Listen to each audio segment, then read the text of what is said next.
Remember when I asked, is 5G faster than fiber? You're here to find out if 5G is as fast as fiber, and I'm here to tell you it is.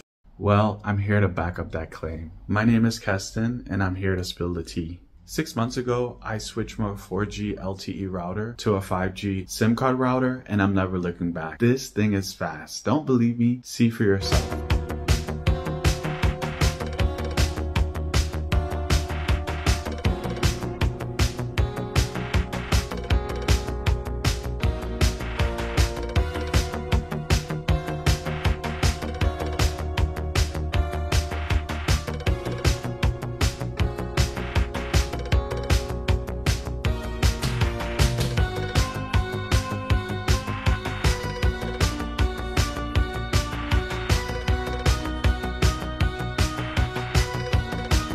Keep in mind, I'm only paying for a 100 megabits per second down and 25 megabits per second up. But I consistently get over 300 megabits per second down. At work, I have a fiber connection and I get 1000 megabits per second down. Usually it's around 700 to 800 megabits per second down and about 500 to 400 up and 1 millisecond ping speed.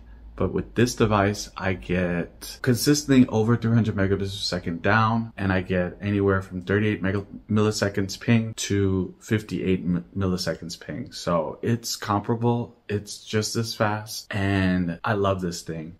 When I travel, I unplug it. When we go to southern Germany, I unplug it and plug it in. I have internet. You can't beat that. To be fully transparent, I have had to restart the router at least once a month because my crypto.com app on my mobile phone stops working.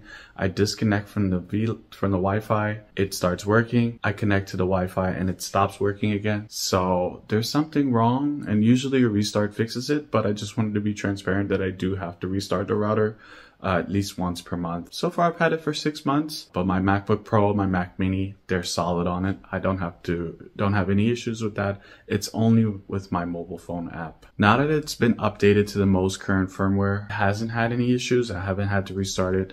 So maybe it's stable now. You know, it's not the best thing, but this technology is still quite new, so there can be a lot of bugs. Also, keep in mind, there's no VPN connection on this one.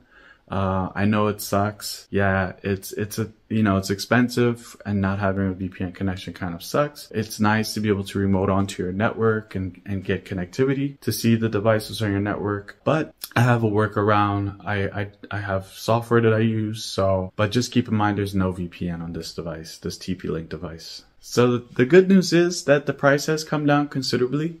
It went from $289 on Amazon down to $259 on Amazon, which is a huge amount. Maybe right around the corner with Black Friday, it might go down even more. So I cannot recommend this device enough. It saves me pain. The speed is insane. It's comparable to fiber. It's not faster than fiber, but it's comparable to fiber. And guys, if you enjoyed this video, please consider giving me a like and subscribe. I would really appreciate it, guys. Take care. See you in the next one. Peace.